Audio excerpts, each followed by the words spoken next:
CNA and English teacher.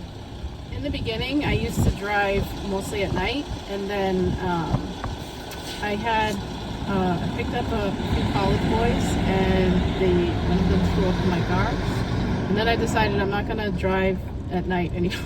After that, now I tend to drive mostly just during the day, and because my parents are concerned, about attacks on rideshare drivers, so I only drive during the day, and I try to do strictly reservations like to the airport or people that I know are professional, and try to stay away from sketchy areas. Sure. Absolutely. If you don't mind me asking, what's your earnings look like? Is there a specific hourly that you tend to generate, or did you have a figure for like a month or a year? I used to, before this settlement agreement, I used to make around like 40 to 50 an hour average. Now, it's horrible. I would take in probably like 300-400 a day. Now I'm lucky if I make a little over $100 a day. Yeah, that's horrible. It's horrible. So would you say that these earnings are sufficient to support this gig? No.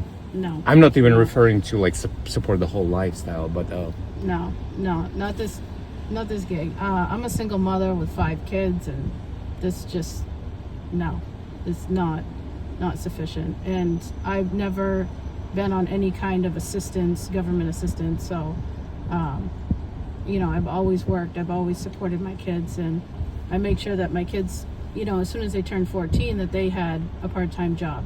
And what I like the most about this is that I have the freedom to log in, log off, whenever I want to. If I have a doctor's appointment, or, if I need to go on vacation, I have the freedom. The hours are there. I can work whenever I need to. Whereas if I'm a teacher in a school, I have to be there, set days, and then I'm answerable to a lot of people. When I was working as a nurse's aide, it was very understaffed, overworked, and just very mentally, physically, spiritually draining. And this is just very low. I don't want to say low effort, but it's a lot easier than those jobs. Sure. Between the flexibility and the pay used to be worth it. yeah, it was very motivating back in the days. What would you say could be better about this? If they put I don't want to say if they put a cap on the amount of drivers, but if they would limit the amount of out-of-state drivers coming in here, because they can drive in their own state. I just think that, having such a huge oversaturation of drivers is an issue. But if you're a Massachusetts resident, I don't see why you shouldn't be able to work in Massachusetts. But having people coming from out of state just because they're renting a car, being able to drive here, I just think that's wrong, because you're putting a huge damper on the market, for people that live here, making it very hard for people to be able to function and pay their bills. Do you think there is something that we as drivers could collectively do about this? Do you feel like it's something that it's in our hands at all?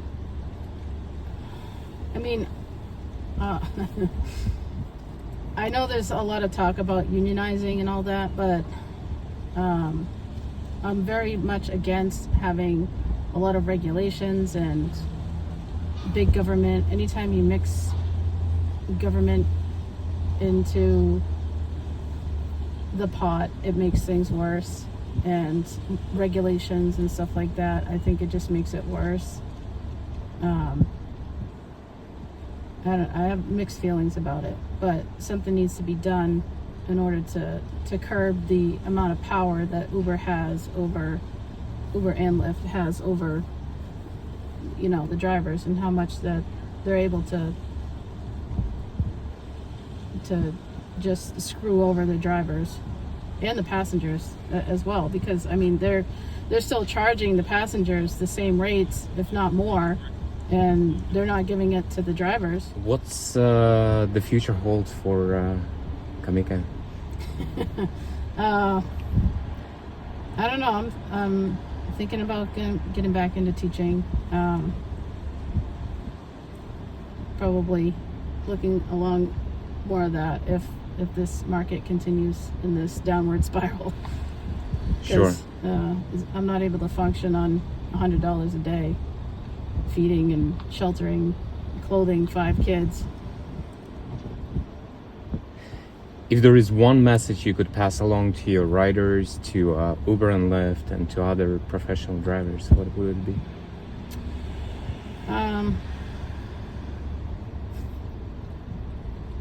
It's a good question. It doesn't have to be short.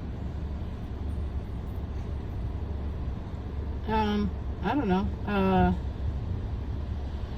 Kindness and understanding of the situation. Really taking time to understand the big picture, and not just getting frustrated from what they see for themselves, and understanding and trying to step into the shoes of the other people of the company, because even the company still has to cover logistics and liability, and they have expenses as well, but how much is each person responsible? How much is each entity responsible for where we are today? If you look back, what's the most memorable trip? Like throughout your rideshare career? The worst or the best? You choose. I want to hear both, actually.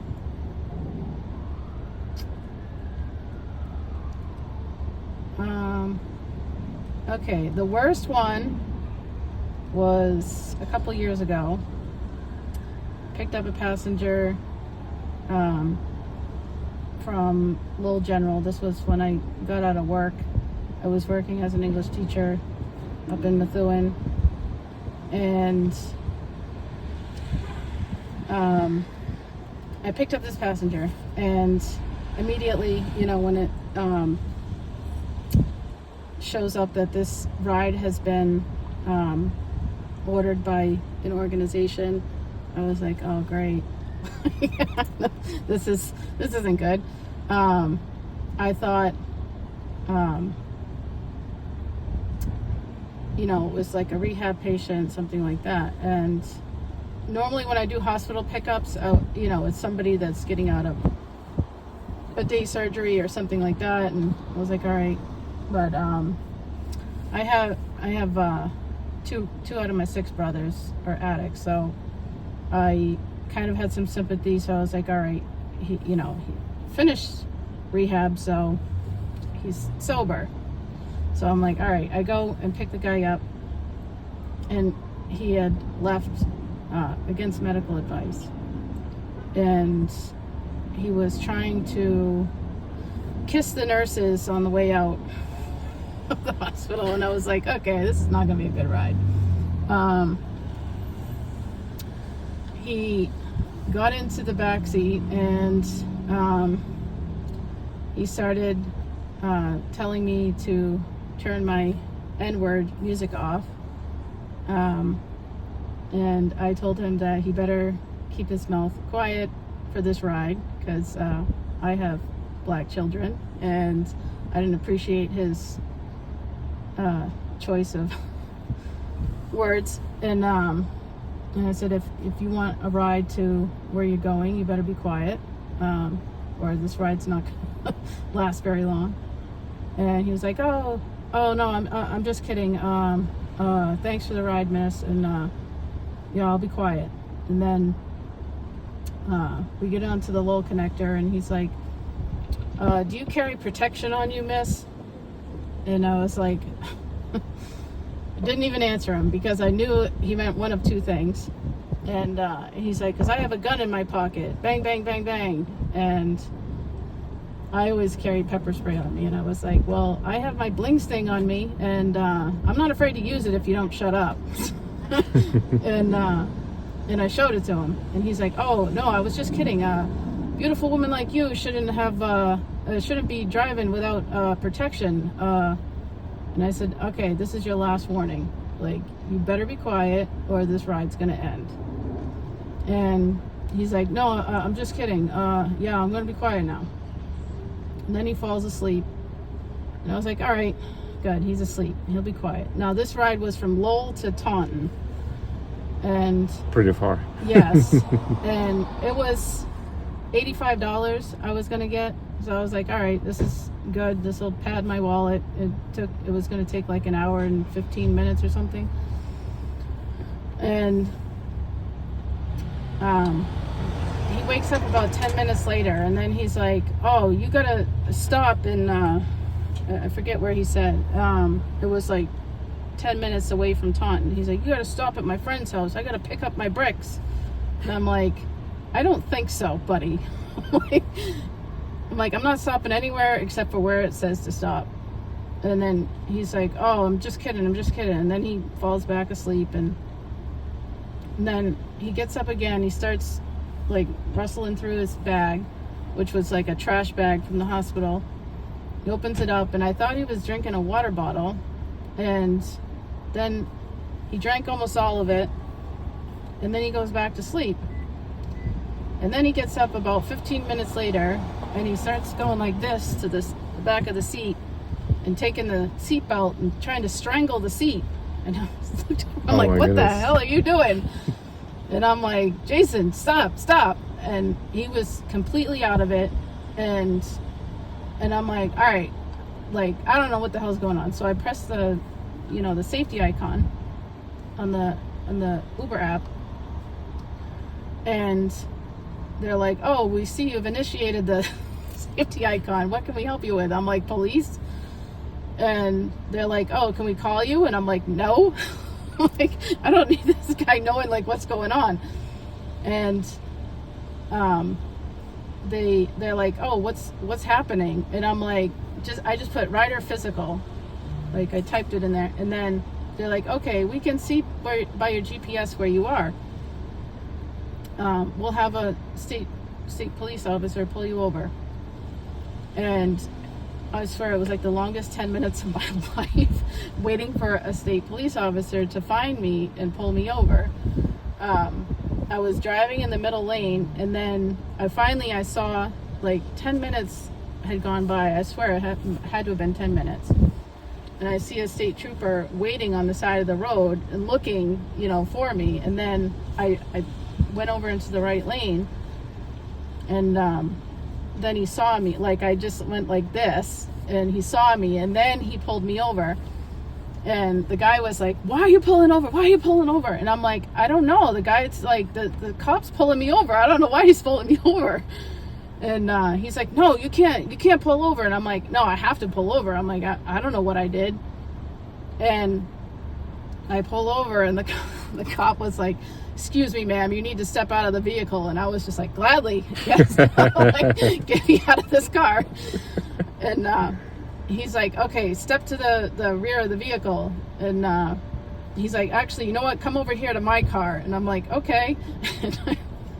And he's like, okay, I'm wearing a body cam. Tell me everything he said. And I did. And he's like, okay, I want you to sit in the back of my car. And I'm like, this is the first time I've been in the back of a police car. Sitting in there. And it felt like hours had gone by. He's like, I'm going to go talk to him. And as soon as he started to go up to talk to him, 3 other unmarked cruisers came up and pulled up behind him. And I was like, oh my God, like what is going on here? Like, who is this guy? And then like a couple of the other officers come over. One of them starts talking to me, and then the other officers go up and start helping out the first officer. And the first officer comes back and he comes to sit in the car, and then that cop goes over to the car, and the first officer is like, well, I'm glad you're okay, ma'am. We've been looking for this guy for a while. And then as soon as he says that, the three other cops pull him out of the car and throw him on the ground and arrest him. And I was like, what is going on here? That sounds like a lot of stress. I was like, oh my God. I'm like, I'm never Ubering again. This guy's nuts. That was the most memorable, worst trip ever of my life. I didn't Uber for probably like 6 months after that. I was so scared. I'm like, I'm never... I don't blame you. Yeah, I don't blame you. I would probably think about it myself. I was so scared. How about you tell me the greatest story of rideshare? There was one guy that it was just like a 10-minute trip from Logan to Chinatown, and he was a doctor from Afghanistan, and he was just so nice, and he was just really nice. Just the things that he said were just incredible, Enjoyable trip. Yeah. Like overall. And it was just a 10-minute trip, it was just very nice. And then, there's other moms that you meet that,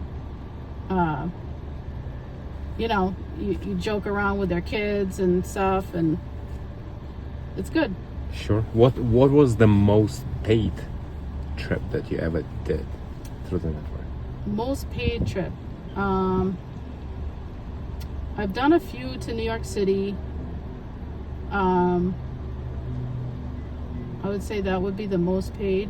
It was the one to New York City during the Taylor Swift concert, because it took like 8 hours, and it took like 5 hours just to get out of Massachusetts. Just because her concert was like tying up all the traffic. Sure, absolutely. Yeah. Hey Kamika, it's great to meet you. Thank you so much for squeezing a minute. Not a minute, actually an hour, and meeting me.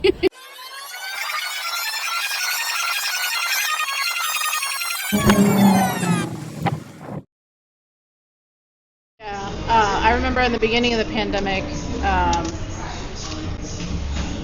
when Governor Baker had issued the lockdown, and it was only essential workers that were allowed to be out working, and then they had like the $600 extra weekly unemployment checks. There was a lot of drivers that were just staying home, and I was out working every day, and I was making almost like between $3,000 and $4,000 a week. Wow. I was working 12 hours every day, but the passengers were upset because there were a lot of drivers, and they were waiting sometimes up to 2 hours for someone to pick them up, and they were all essential workers, and the pay was amazing. But that started to shift towards like 2021, 2022. We started getting more drivers on the market, and once the pandemic slowed down, then I started noticing the fares were a little less attractive. The bonuses started going down. I remember we used to get like, I've always done Uber, I haven't done Lyft.